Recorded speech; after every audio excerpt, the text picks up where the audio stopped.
ಈರುಳ್ಳಿಯನ್ನು ಈ ಥರ ಅದರ ಸಿಪ್ಪೆ ಎಲ್ಲ ತೆಗೆದು ಹಿಟ್ಟಿನೊಳಗೆ ಹಾಕಬೇಕು. ನೋಡಿ, ಈ ಥರ ಇಡಬೇಕು.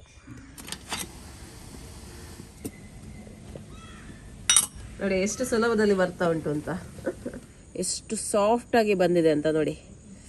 ನೋಡಿ, ನಾನು ಪ್ರೆಸ್ ಮಾಡುವಾಗ ನಿಮಗೆ ಗೊತ್ತಾಗ್ತದೆ ಅಷ್ಟೊಂದು ಸಾಫ್ಟ್ ಆಗಿದೆ. ಕಾಟನ್ ಸಾಫ್ಟ್, ಹತ್ತಿಯಂತೆ ಮೃದುವಾದ ಇಡ್ಲಿ ನೋಡಿ. ವಾವ್! ಹಾಯ್ ಎಲ್ಲರಿಗೂ. ಇವತ್ತು ನಾನು ಹತ್ತಿಯಂತೆ ಮೃದುವಾದ ಮಂಗಳೂರು ಇಡ್ಲಿಯನ್ನ ಮಾಡ್ತಾ ಇದ್ದೀನಿ, ಅದು ಕೂಡ ಶೇಂದಿಯನ್ನ ಹಾಕಿ. ಬನ್ನಿ ಇದನ್ನ ಯಾವ ರೀತಿ ಮಾಡುದು ಅಂತ ನೋಡುವ. ಇಡ್ಲಿ ಮಾಡ್ಲಿಕ್ಕೆ ಇಲ್ಲಿ ನಾನು ನೋಡಿ 1 ಸೇರಿನಷ್ಟು ಇಡ್ಲಿ ರೈಸ್ ಅನ್ನ ತಕೊಂಡಿದ್ದೇನೆ. ಓಕೆ, ಇಡ್ಲಿ ರೈಸ್ ಅಂತ ಹೇಳ್ತೇವೆ ನಾವು ಇದಕ್ಕೆ. ಓಕೆ, 1 ಸೇರು ತಕೊಂಡಿದ್ದೇವೆ. 1 ಸೇರ್ ಅಂದ್ರೆ ನೋಡಿ, ನಾನು ಒಂದು ಪಾವಲ್ಲಿ, ಇದು ಒಂದು ಪಾವಲ್ಲ, ಇದರಲ್ಲಿ 4 ಸತಿ ಹಾಕಿರೋದು 1 ಸೇರಾಗುತ್ತೆ. ಓಕೆ, ಇದನ್ನ ನಾನು ರಾತ್ರಿ ನೆನೆ ಹಾಕಿ ಇಟ್ಟಿದ್ದೆ. ಓಕೆ, ಈಗ ಬೆಳಿಗ್ಗೆ ಇದನ್ನ ರುಬ್ಬುದು. ಓಕೆ, ಟೈಮ್ ಇಲ್ಲ ಅಂದ್ರೆ 4 ರಿಂದ 5 ಗಂಟೆ ಇಟ್ಟು ಇದನ್ನ ನೆನೆಸಿದ್ರೆ ಆಯ್ತು, ಸಾಕಾಗ್ತದೆ. 4 ಗಂಟೆ ಸಾಕಾಗ್ತದೆ ಈ ರೈಸಿಗೆ. ಓಕೆ, ಇದೀಗ ಒಳ್ಳೆ ನೆಂದಿದೆ. ಇನ್ನಿದನ್ನ ರುಬ್ಲಿಕ್ಕೆ ಉಂಟು.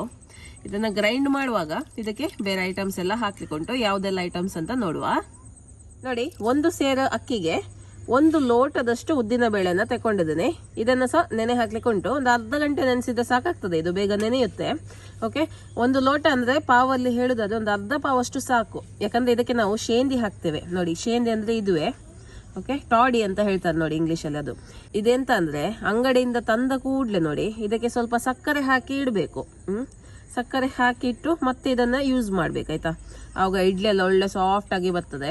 ಓಕೆ, ಸೊ ಇದು ಹಾಗೆ ಸ್ವಲ್ಪ ಉಪ್ಪು, ಕಲ್ಲುಪ್ಪು ತಕೊಂಡಿದ್ದೇನೆ. ಇದು ಇಷ್ಟನ್ನ ಅಕ್ಕಿ ಜೊತೆ ಹಾಕಿ ಗ್ರೈಂಡರ್ಗೆ ಹಾಕಿ ರುಬ್ಬಿ ಹಿಟ್ಟನ್ನ ರೆಡಿ ಮಾಡಬೇಕು. ನಾನೀಗ ಇದನ್ನೆಲ್ಲ ರುಬ್ಬಿ ತರ್ತೇನೆ, ಎಲ್ಲ ಒಟ್ಟಿಗೆ ಹಾಕೋದು. ಇದನ್ನ ಸ್ವಲ್ಪ ನೆನೆಸ್ಲಿಕ್ಕೆ ಉಂಟು.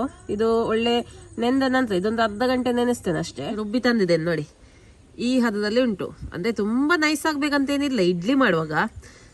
ಸೊ ಸ್ವಲ್ಪ ತರಿ ಇದ್ದು ಪರವಾಗಿಲ್ಲ, ಏನಾಗುದಿಲ್ಲ. ನೋಡಿ, ಈ ತರ ರುಬ್ಬಿದ್ರೆ ಆಯ್ತು. ಹದ ನೋಡ್ಕೊಳ್ಳಿ.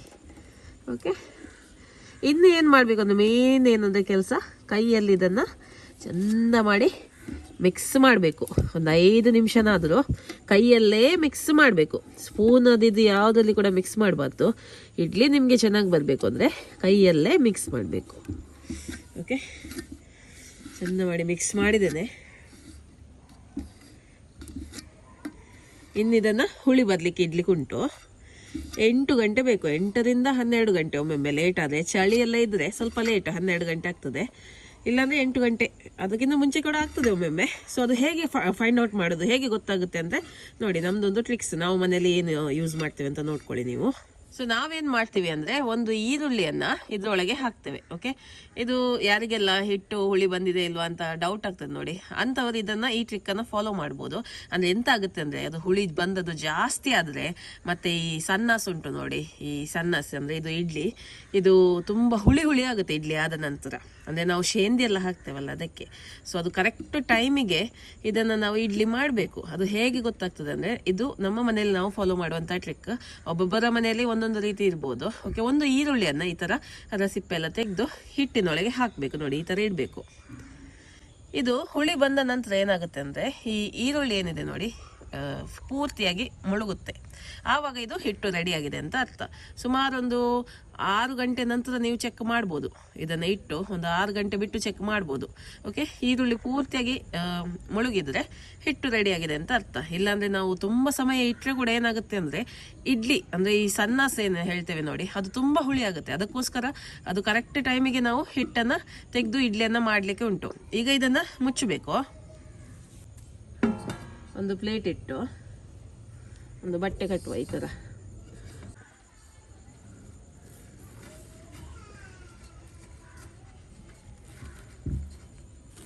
ಓಕೆ, ಇದನ್ನು ಕಟ್ಟಿ ಆಯಿತು. ಈಗ ಇದನ್ನೊಂದು ಬೆಚ್ಚಗಿನ ಜಾಗದಲ್ಲಿ ಇಡೋದು. ನಾನು ಸ್ಟವ್ ಮೇಲೇ ಇಡ್ತೇನೆ, ಅಥವಾ ಸ್ಟವ್ ಹತ್ರನೇ ಇಡ್ಬೋದು, ಅವನ್ ಹತ್ರ ಇಡ್ಬೋದು, ಆ ಥರ. ಓಕೆ, ನಾನು ಸ್ಟವ್ ಮೇಲೇ ಇಡೋದು. ಓಕೆ, ಇನ್ನು ಹುಳಿ ಬಂದ ನಂತರ ಹಿಟ್ಟನ್ನು ತೆಗೆದು ನೋಡುವ. ನೋಡಿ, ಈಗ ಸುಮಾರು 7 ಗಂಟೆ ಆಯಿತು ಇದು ಇಟ್ಟು. ಒಳ್ಳೆ ಹುಳಿ ಬಂದಿದೆ. ಆಲ್ರೆಡಿ ನಾನು ಓಪನ್ ಮಾಡಿ ನೋಡಿದ್ದೇನೆ. ಈಗ ಜಸ್ಟ್ ನಿಮಗೆ ತೋರಿಸಲಿಕ್ಕೆ ನೋಡಿ, ಒಳ್ಳೆ ಹುಳಿ ಬಂದಿದೆ ನೋಡಿ. ಈರುಳ್ಳಿ ಈಗ ನಿಮಗೆ ಕಾಣಿಸ್ತಾ ಇಲ್ಲ, ಇದರೊಳಗೆ ಈರುಳ್ಳಿ ಉಂಟು, ಅದನ್ನು ತೆಗೆಯುವ. ಇನ್ನು ಇಡ್ಲಿ ಮಾಡೋದು, ಇನ್ನು ಇಡ್ಲಿಕ್ಕೆಲ್ಲ ಇಲ್ಲ. ಇದನ್ನು ಕೂಡಲೇ ಇಡ್ಲಿ ಮಾಡಲಿಕ್ಕೆ ಯೂಸ್ ಮಾಡುವ. ಓಕೆ, ಉಪ್ಪೆಲ್ಲ ಆಲ್ರೆಡಿ ಹಾಕಿ ಆಗಿದೆ. ಮತ್ತೆ ಇನ್ನೊಂದು, ನಾನಿದ ಹಿಟ್ಟನ್ನ ಗ್ರೈಂಡ್ ಮಾಡಿ ಆದ ನಂತರ ಇದಕ್ಕೆ ಸ್ವಲ್ಪ ತೆಂಗಿನೆಣ್ಣೆ ಹಾಕಿದ್ದೆ ಆಯ್ತಾ. ಸೊ ನಮ್ಮ ಮನೇಲಿ ನಾವು ಹಾಕ್ತೇವೆ, ಹಾಕ್ಲೇಬೇಕಂತ ಏನು ಕಂಪಲ್ಸರಿ ಇಲ್ಲ. ನಾವು ಇದು ಮಾಡುವಾಗ, ಹಿಟ್ಟು ಮಾಡುವಾಗ ಸ್ವಲ್ಪ ಎಣ್ಣೆ ಹಾಕ್ತೇವೆ ಇದಕ್ಕೆ. ಓಕೆ, ಅಂದ್ರೆ ಅದು ನಮಗೆ ತೆಗಿಲಿಕ್ಕೆ ಸುಲಭ ಆಗ್ಲಿ ಅಂತ ಅಷ್ಟೇ. ನಮ್ಮ ಮನೇಲಿ ಇದೊಂದು ರೂಢಿ ಅಂತ ಹೇಳ್ಬೋದು, ಹಾಕ್ಲೇಬೇಕಂತೇನಿಲ್ಲ. ಓಕೆ, ಈಗ ಅದು ಈರುಳ್ಳಿಯನ್ನು ತೆಗೆದು ಇಡ್ಲಿಯನ್ನು ಮಾಡುವ.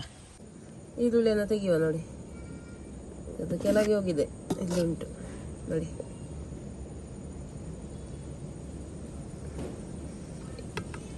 ತೆಗೆದು ಬಿಡುವ ಇದನ್ನ.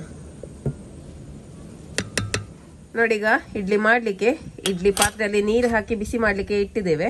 ಸ್ವಲ್ಪ ಬಿಸಿ ಆಗಬೇಕು, ಪ್ರೀ ಹೀಟ್ ಅಂತ ಹೇಳ್ತೇವೆ ನೋಡಿ ಅದು. ಓಕೆ, ಹಾಗೆ ಆ ಟೈಮಲ್ಲಿ ನಾವಿಲ್ಲಿ ಇಡ್ಲಿ ಪಾತ್ರೆಗೆ ನೋಡಿ, ಗಿನ್ನಲ್ ಅಂತ ಹೇಳ್ತೇವೆ ನೋಡಿ, ಇದಕ್ಕೆ ಸ್ವಲ್ಪ ಎಣ್ಣೆಯನ್ನು ಹಾಕಿ ರೆಡಿ ಮಾಡಿ ಇಡುವ.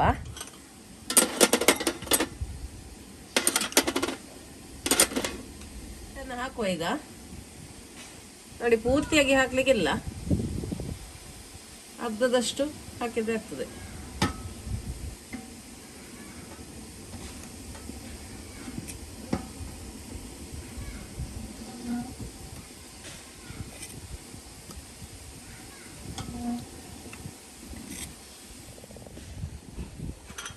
ಇದರ ಮೇಲೆ ಇನ್ನೊಂದು ಪ್ಲೇಟ್ ಇಟ್ಟು ಮತ್ತೆ ಇನ್ನು ಸ್ವಲ್ಪ ಗಿನ್ನಲ್ಲಿಟ್ಟು ಇಡ್ಲಿಯನ್ನ ಮಾಡ್ತಾ ಇದ್ದೇವೆ. ಒಂದೇ ಸತಿ 2 ಪ್ಲೇಟನ್ನು ಇಟ್ಟು ಮಾಡ್ಬೋದು. ಸ್ವಲ್ಪ ದೊಡ್ಡ ಸ್ಟೀಮರ್ ಇದ್ರೆ 3 ಪ್ಲೇಟ್ ಇಟ್ಟು ಕೂಡ ಮಾಡ್ಬೋದು, ಒಮ್ಮೆಲೆ ಆಗುತ್ತೆ. ಇದು ಮೀಡಿಯಂ ಸೈಜ್ ಇದ್ದು. ನೋಡಿ, 20 ನಿಮಿಷ ಆಯ್ತು.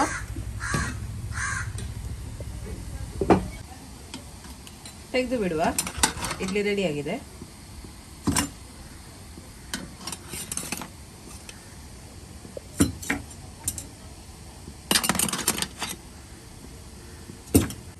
ಇದನ್ನು ತೆಗೆದು ಈ ತರ ಉಲ್ಟಾ ಹಾಕೋದಾಯ್ತಾ. ಇದನ್ನು ಉಲ್ಟಾ ಹಾಕಿ ಇದರ ಮೇಲೆ ಒಂದು ಒದ್ದೆ ಬಟ್ಟೆ ಹಾಕಿ ಮತ್ತೆ ಇದನ್ನ ತೆಗೆಯುದು. ತಣ್ಣಗಾದ ನಂತರ ತೆಗೆಯುವುದು. ಒದ್ದೆ ಬಟ್ಟೆಯನ್ನು ಇಡಬೇಕು, ತಣ್ಣಗಾದ ನಂತರ ಇದನ್ನ ತೆಗಿಲಿಕ್ಕೆ. ಈಗ ಮತ್ತೊಮ್ಮೆ ಗಿನ್ನಲಿಗೆ ಇಡ್ಲಿ ಹಿಟ್ಟನ್ನು ಹಾಕಿ ನೆಕ್ಸ್ಟ್ ರೌಂಡ್ ಇಡ್ಲಿ ಮಾಡೋದು. ಸೊ ಒಂದು ಸೆಟ್ ಇಲ್ಲಿ ಇಡ್ಲಿ ತಣ್ಣಗಾಗ್ತಾನೇ ಇರುತ್ತೆ, ಇನ್ನೊಂದು ಸೆಟ್ ಹಾಕೋದು. ಹಾಗೆ ಸ್ವಲ್ಪ ಗಿನ್ನಲೆಲ್ಲ ಜಾಸ್ತಿ ಬೇಕು. ನೋಡಿ, ಈಗ ತಣ್ಣಗಾಗಿದೆ ನೋಡಿ, ಸುಲಭದಲ್ಲಿ ಬರ್ತದೆ ನೋಡಿ. ನೋಡಿ, ಸೂಪರ್ ಆಗಿರುವಂತ ಇಡ್ಲಿ. ಸೊ ಇಲ್ಲಿ ನನ್ನ ಮಗಳು ಕೂಡ ಇಡ್ಲಿ ತೆಗಿಲಿಕ್ಕೆ ಹೆಲ್ಪ್ ಮಾಡ್ತಾ ಇದ್ದಾಳೆ. ಎಷ್ಟೊಂದು ಚಂದ ಕಾಣಿಸ್ತಾ ಉಂಟಲ್ಲ, ಮಂಗಳೂರು ಮಲ್ಲಿಗೆ ಇಡ್ಲಿ. ನೋಡಿ, ಮಕ್ಕಳಿಗೆ ಸಹ ಭಾರಿ ಇಂಟ್ರೆಸ್ಟ್ ಇಡ್ಲಿಯನ್ನು ತೆಗಿಲಿಕ್ಕೆ. ನೋಡಿ ಎಷ್ಟು ಸುಲಭದಲ್ಲಿ ಬರ್ತಾ ಉಂಟು ಅಂತ.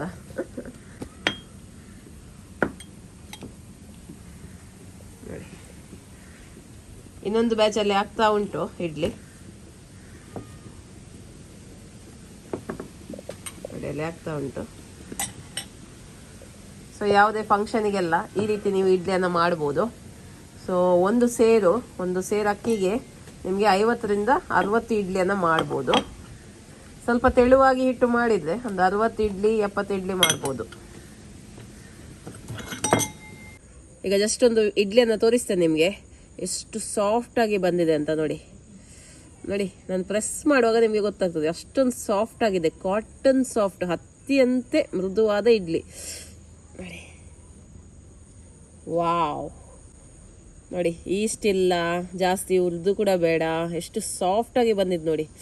ಬಾಯಲ್ಲಿ ಇಟ್ಟರೆ ಹಾಗೇನೆ ಕರಗಿ ಹೋಗಬೇಕು, ಅಷ್ಟೊಂದು ಸಾಫ್ಟ್ ಆಗಿದೆ ಇಡ್ಲಿ. ಸೂಪರ್. ಓಕೆ, ನೋಡಿದ್ರಲ್ಲ ಮಂಗಳೂರು ಮಲ್ಲಿಗೆ ಇಡ್ಲಿಯನ್ನು ಯಾವ ರೀತಿ ಮಾಡೋದು ಅಂತ ಹೇಳಿ. ತುಂಬ ಸುಲಭ, ಈಸಿ ಮೆಥಡಲ್ಲಿ ಹೇಳಿಕೊಟ್ಟಿದ್ದೇನೆ.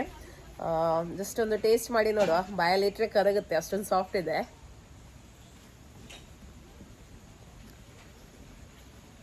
ತುಂಬ ಚೆನ್ನಾಗಿದೆ, ತುಂಬ ಸಾಫ್ಟ್ ಆಗಿದೆ. ಹುಳಿ ಇಲ್ಲ. ಕೆಲವೊಮ್ಮೆ ಈ ಸನ್ನಸ್ ಮಾಡುವಾಗ, ಶೇಂದಿ ಹಾಕಿ ಮಾಡುವಾಗ ಇಡ್ಲಿ ಹುಳಿ ಆಗುತ್ತೆ. ಅದು ಜಾಸ್ತಿ ಹೊತ್ತು ನಾವು ಇಟ್ಟರೆ ಅದು ಹುಳಿ ಆಗುತ್ತೆ. ನಾನು ಹೇಳಿದ ಆ ಟ್ರಿಕ್ಕನ್ನು ಯೂಸ್ ಮಾಡಿ ನೀವು ಇಡ್ಲಿಯನ್ನು ಮಾಡಿ ಅಂತೆ, ಈರುಳ್ಳಿ ಹಾಕಿ. ಅದು ಹುಳಿ ಆಗೋದಿಲ್ಲ ನಿಮಗೆ ಇಡ್ಲಿ. ಓಕೆ, ಇವತ್ತಿನ ಈ ರೆಸಿಪಿ ನಿಮ್ಗೆ ಇಷ್ಟ ಆಯ್ತು ಅಂತ ಅನ್ಕೊಳ್ತೇನೆ. ಇನ್ನು ಮುಂದಿನ ವಿಡಿಯೋದಲ್ಲಿ ಸಿಗ್ತೀನಿ. ಅಲ್ಲಿ ತನಕ ಬಾಯ್.